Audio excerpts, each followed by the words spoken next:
Hi mga guhit, so I'm Guhit Jersam and I've been doing this splash fan art this past few weeks, and pause muna tayo dyan kasi may nakita ako kanina habang naglilinis ako ng mga art materials ko.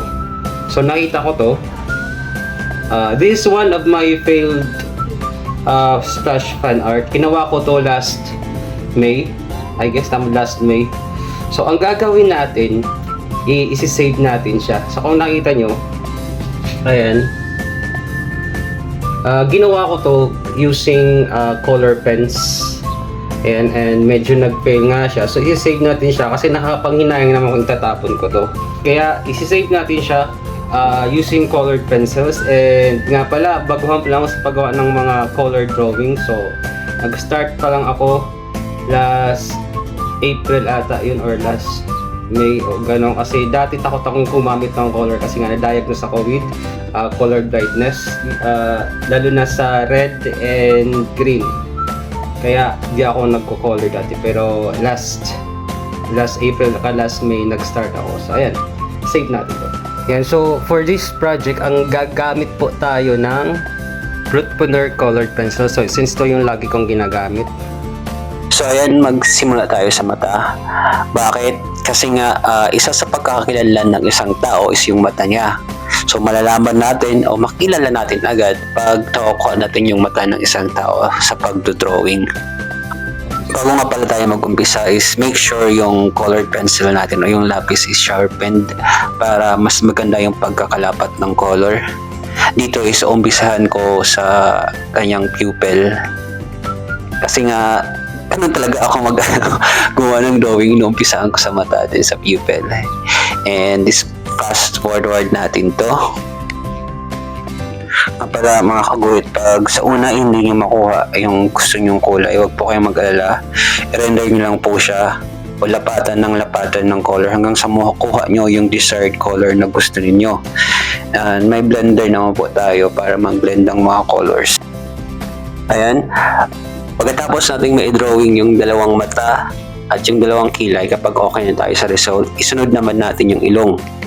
Bakit yung ilong? Wala lang, type ko lang. Hindi, joke.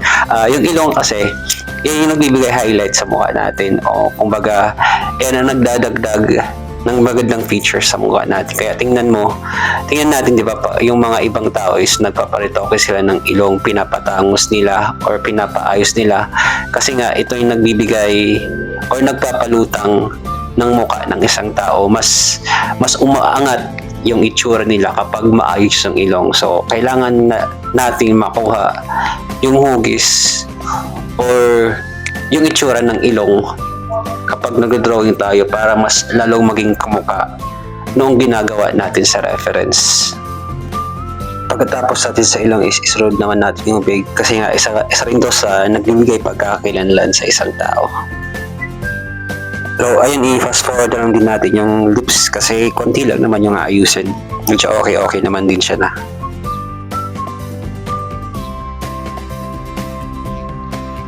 Ang pagkatapos natin gawin yung dalawang mata, dalawang kilay, ilong at bibig is isunod naman natin yung paggawa ng skin tone.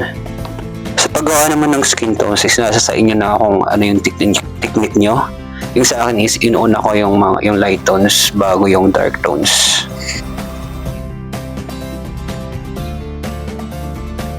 Pagkatapos naman ng skin tone is gawin naman natin yung buhok, and fast forward na natin to. Masyadong tayo marami nag-uusapan. At ayan, natapos na ating artwork. At ngayon, for the final reveal, ito na! O, diba? Papakita ko sa iyo yung before and after ng result. Ito yung before, and ito naman yung after. O, diba?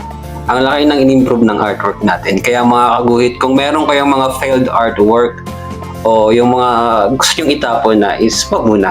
Keep muna natin. Kasi nga, baka mas save pa natin sila at malay nyo, mas gubanda pa. Kaya mga kaguhit, don't throw your failed artwork. Let's save them.